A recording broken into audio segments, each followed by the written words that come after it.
In the world of boxing, few names echo with the same eerie reverence as Naoya Inoue. Even among American fans, who typically rally behind their own champions, the admiration for Inoue transcended borders. Pundits and enthusiasts alike spoke of his exceptional ring IQ, his terrifying power, and his ability to adapt and dominate whether on the inside or from a distance. His aura of invincibility wasn't just a product of hard-hitting punches. It was an intelligent chaos he orchestrated with every jab, every slip, every knockout. Today, we take a deep dive into the 10 fastest knockouts that didn't just punctuate his record, they built his legend. All began in 2013. Fresh off his success as the national Japanese champion, a young and ferocious Inoue had no interest in resting on local laurels. He looked beyond Japan, toward the broader Asian circuit, chasing not just belts but recognition. That hunger led him to challenge for the OPBF light flyweight title against the seasoned Filipino Jerson Mancio. Mancio had a reputation: smooth, technical, and unafraid. But reputations don't mean much when you step into a storm. Inoue's precision was matched only by his ruthlessness. From the very first bell, he cut through Mancio's defenses like a scalpel through silk. Punches came in calculated flurries, thudding right hands followed by full-body combinations. Mancio, outmatched and overwhelmed, tried to survive, but Inoue gave him no breathing room. For 5 rounds, he battered the Filipino with an array of weaponized techniques. Then, with 10 seconds left in the 5th round, he sealed the deal. A final, clinical flurry ended Mancio's night, and his brief flirtation with glory was replaced with a trip to the hospital. But that was just a taste of what was coming. In 2012, still a teenager and having run through domestic opposition, Inoue made his professional debut against the reigning Philippine champion, Croissono Mayao. The Filipino was no pushover. He came with a solid record and national pride fueling his will. But from the opening bell, it was clear that the teenage debutant was something else entirely. Inoue's fists told a story of dominance. He tore into Mayao with the kind of conviction usually reserved for seasoned veterans. The Filipino was overwhelmed early and often. By round 4, he was a shell of himself. Inoue switched gears and went downstairs, dismantling his opponent's body with the precision of a master chef carving meat. That body assault, relentless and vicious, marked the beginning of a pattern. Inoue didn't just beat opponents, he broke them. Fast forward to December 2017. By now, Inoue had established himself as a wrecking ball in the division.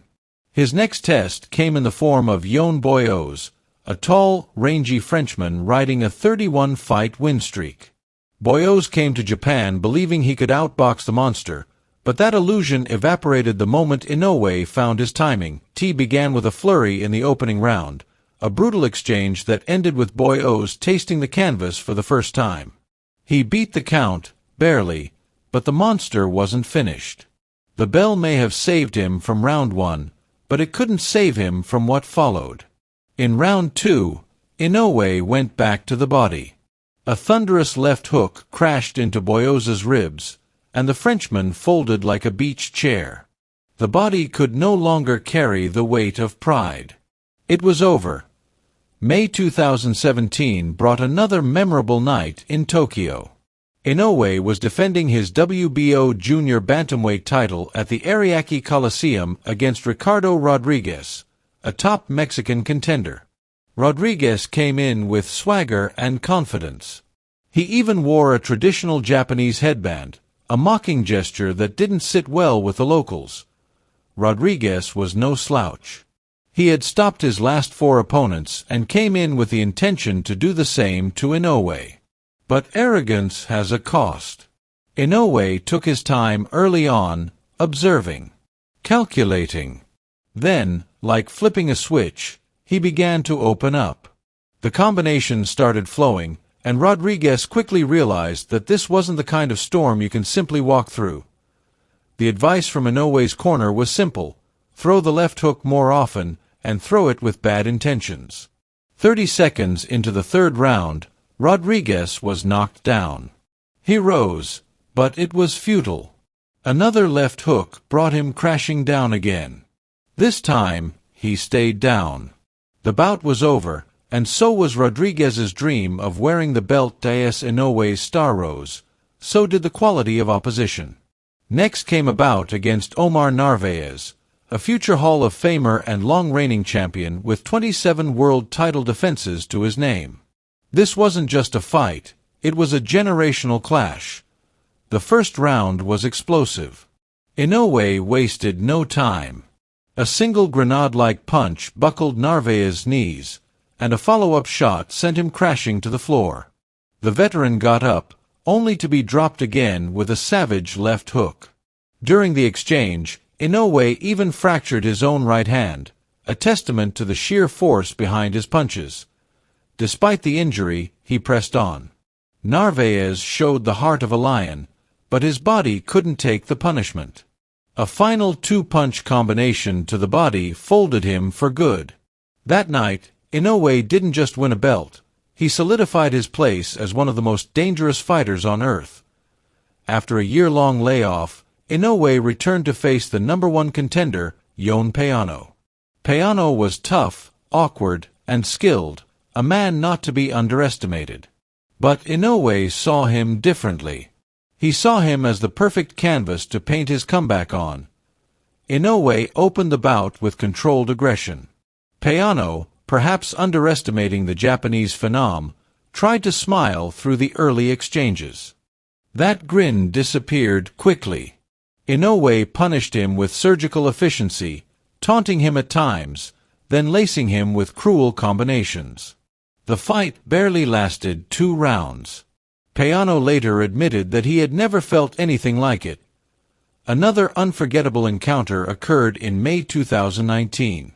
This time, Inoue was set to face Manny Rodriguez, a man with an undefeated record and a sharp tongue. But things turned personal at the weigh-in when Rodriguez's camp shoved Inoue's father and trainer, Shingo Inoue. The monster didn't retaliate physically, but his silence was loaded with intent. The following night, he unleashed that intent in the most brutal way possible. Rodriguez, a skilled technician, held his own in the first round. But in round 2, Inoue turned into something else entirely. A perfect left hook caught Rodriguez on the chin and sent him to the canvas. It was the first knockdown of Rodriguez's career.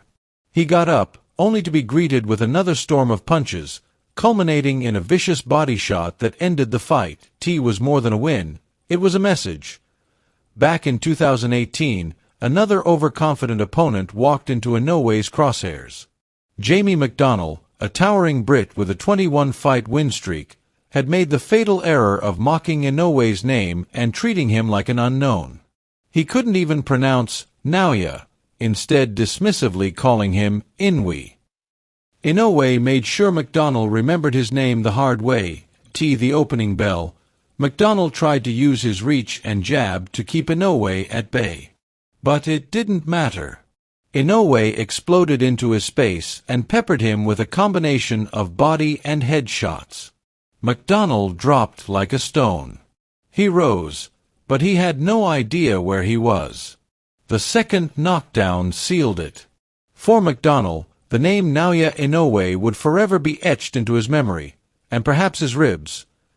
Earlier, in January 2013, Inoue walked into the ring against Thailand's national champion, Chuatana. The Thai fans had packed the Tokyo venue, draped in red and blue, full of confidence. Chuatana was 19-0 with 9 knockouts and carried the hopes of his country. Those hopes were dashed almost instantly. Inoue started the fight with sharp counters and pinpoint accuracy. He didn't rush. He dissected. The first warning came from a grazing left hook that missed by inches. The second warning was the one that landed. Chuatana raised his hands in defiance, but the storm was already on its way. When he charged, Inoue met him with a counter left hook so violent that it sent the Thai champion crumbling to the floor. It was a knockout so brutal that Chuatana never fought again. Finally, we come to one of the most iconic finishes of Inoue's career. His clash with Juan Carlos Payano in the World Boxing Super Series quarterfinals in October 2018. Payano was seasoned. He came to win. And in the opening seconds, he was aggressive. But aggression, without caution, can be fatal. Inoue timed him perfectly. Just over a minute into the bout, he uncorked a two-punch combination that landed flush. The first shot was fast. The second was final. Payano dropped flat on his back, unmoving, eyes glazed. The referee waved it off immediately. It wasn't just the fastest knockout of Inoue's career, it was among the fastest knockouts in the history of high-level tournament boxing. That performance earned him the Ring Magazine's Knockout of the Year and catapulted his name into a new stratosphere of boxing superstardom. These knockouts, taken together, paint a picture not of a lucky puncher, but of a deliberate, cold-blooded technician. Inoue doesn't hope to land the big shot, he manufactures it. He breaks down his opponents, studies their weaknesses, and executes with ruthless efficiency. Whether it's a seasoned champion or a cocky newcomer, they all crumble the same way when the monster gets to work. With every opponent that fell, Inoue's legend grew. And as the boxing world continues to search for someone who can truly test him, one thing is certain. When you step into the ring with Naoya Inoue, you're not just facing a fighter, you're facing inevitability.